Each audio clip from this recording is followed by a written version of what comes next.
Hey, thanks so much for finding the video. Do us a favor. If you haven't done so yet, please subscribe. Be sure to leave your comment. We love to interact. Enjoy the video.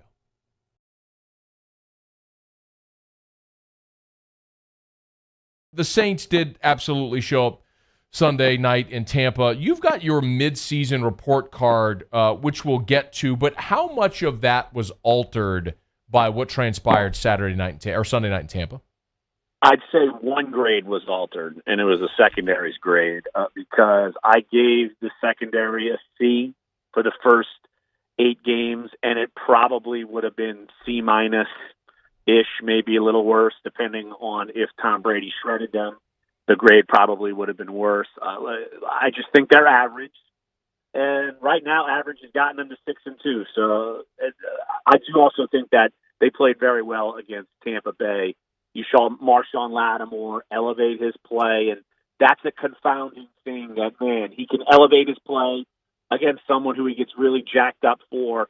But, say, this week against Brandon Ayuk, is he going to be jacked up to play for that game? I mean, I've seen Malcolm Jenkins play better. I think he's definitely getting accustomed to playing within this defense, and I think you've seen improvements. Look, Marcus Williams played a ball very well. He picked off a pass intended for Marshawn Lattimore. And so, look, he caught it at least, so that's good. I think Janoris Jenkins has been solid. C.J. Garner-Johnson can be a liability at times, whether it's being maybe a knucklehead or just playing poor coverage. But that is the one grade that changed because of what happened in that game. All right, let me ask a follow-up, and maybe this is just a bit of playing devil's advocate. We also saw the pass rush at its most elite on Sunday.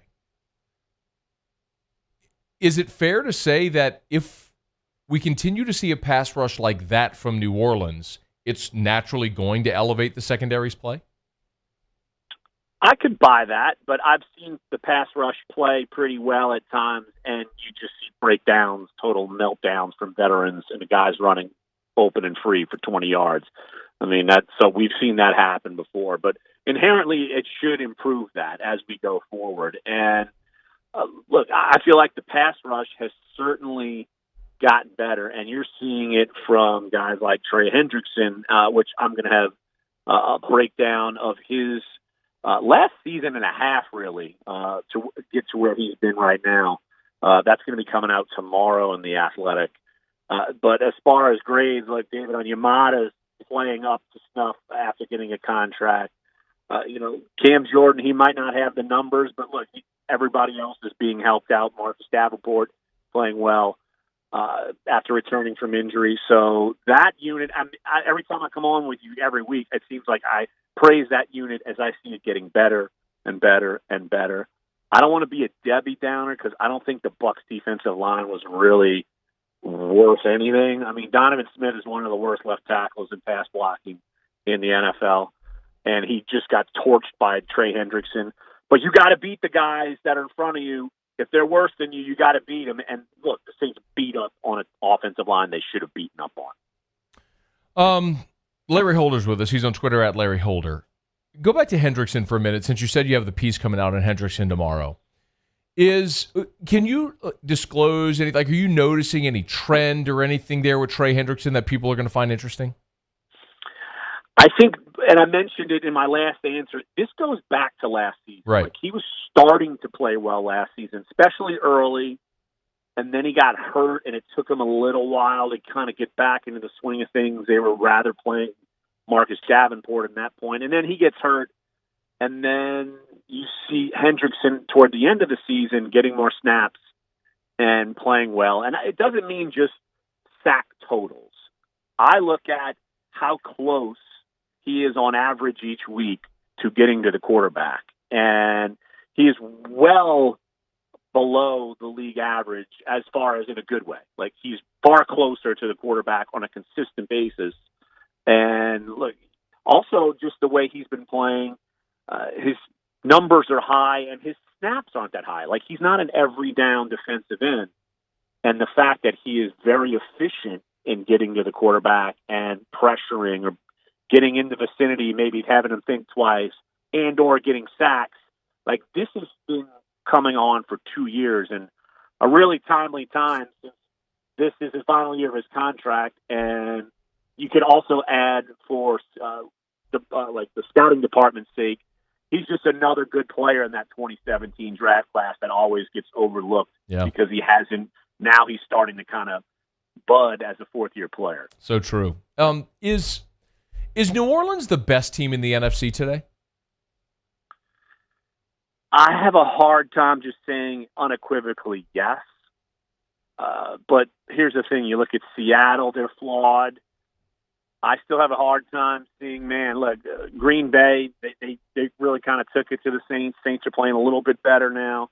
I would say it's a toss-up between Green Bay and the Saints. I think that they're a little bit better, both of them, than Seattle, because I think Seattle's defense is becoming a liability. So I would say, but here's the thing: you got other teams like Arizona's playing a little bit better, even though they lost to Miami. Like, there are teams that are good.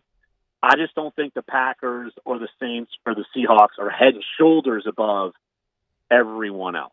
What's really interesting is that if I'd asked that question a week ago, you would have laughed. But after the way the Saints beat Tampa and to watch Seattle's defense continue to erode, it's a very legitimate question here, Larry, to wonder if New Orleans is now the best team in the NFC. I mean, what would you have to see over the remaining half of the schedule for you to unequivocally think that they are the best team and should be the favorite going into the postseason?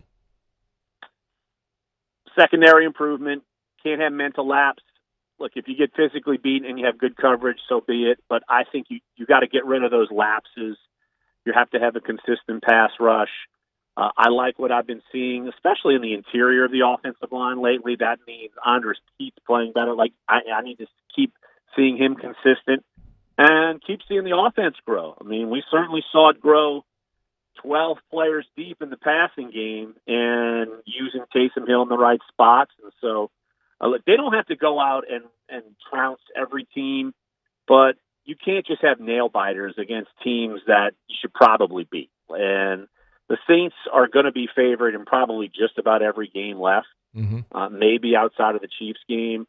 But a lot of those games, all the rest of those teams are under 500 right now, or at 500, and don't sleep on Minnesota. Don't sleep on Atlanta. Like, you can't have these slip-ups, and I need to see consistent sound wins, not nail-biters by winning by a field goal. Well, last thing, what is Quan Alexander, we presume, will be active this week. What does he add to this defense immediately against San Francisco on Sunday? Better pass coverage than Alex Anzalone, better pass rusher than Alex Anzalone. And I can tell you, Alex Anzalone played his fewest snaps this past game. Hey, was that real quick, he played 22 snaps. Was that because of the opponent? Possibly, but the week before he had his next lowest. Okay. So I think it's decreasing, and they were playing more safeties, like P.J. Williams is on the field more. But that might change if you have someone more viable like Quan Alexander. I just don't think he's going to play a ton right away, but 3 weeks, you'll probably see more two linebackers on the field more than you're only just seeing Demario Davis. Yeah. All right, he's on Twitter at Larry Holder. Y'all give him a follow. Read his stuff, theathletic.com/New Orleans. Good piece on Trey Hendrickson coming out tomorrow, and up right now, his Saints midseason grades. We appreciate it as always, Uncle Larry. Thank you. Hey, thanks so much for watching. Please leave your comments. I love to interact, and be sure to hit the red subscribe button below.